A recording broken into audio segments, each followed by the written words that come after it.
The story didn't end with an arrest. It didn't end with a confession.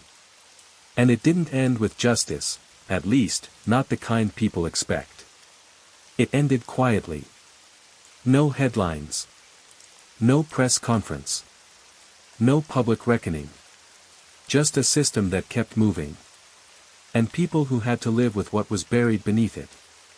The internal report was released 6 weeks later. Most people never saw it. It was marked restricted, summarized into a single paragraph for the public, and buried under bureaucratic language. Procedural failures identified.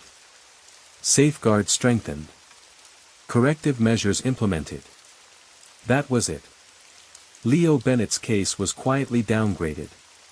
No apology. No explanation.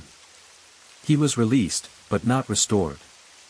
His record carried a shadow, nothing official, nothing provable, just enough doubt to stall his career indefinitely. He wasn't guilty enough to punish fully.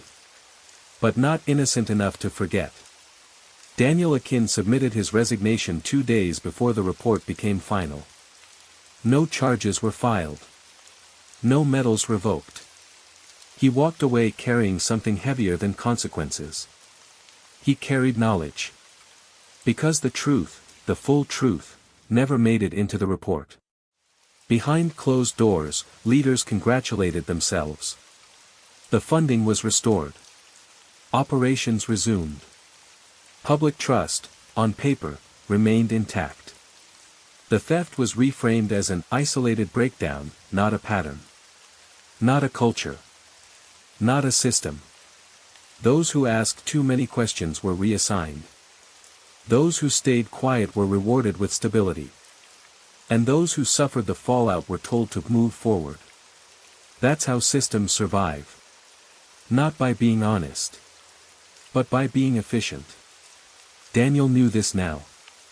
He understood that the lockbox wasn't the real threat. The real threat was what it represented.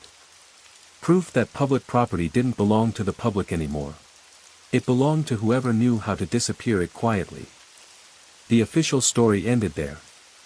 But the consequences didn't. Maya Rios never returned to field duty.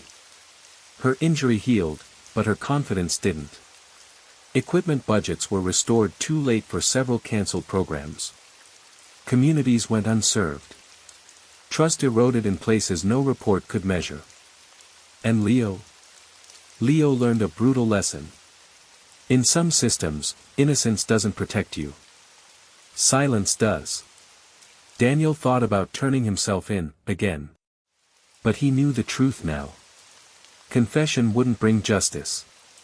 It would only make him the final scapegoat. The system had already chosen survival over truth. And it wasn't interested in reopening the wound. So now the story belongs to you. Not the officials. Not the reports. Not the sealed files. You. Because this isn't just about one man. Or one theft. Or one institution. It's about a question every society avoids asking. Is stability more important than truth? If exposing corruption collapses the system that protects millions, is silence justified? If one person must carry blame so many others can keep their jobs, is that justice, or convenience? And if public property belongs to everyone, why does accountability belong to no one? Daniel didn't steal because he was desperate. He stole because he believed the system wouldn't notice. And when it did notice, it chose containment over correction. That's the real aftermath. No villains. No heroes. Just a mirror held up to power.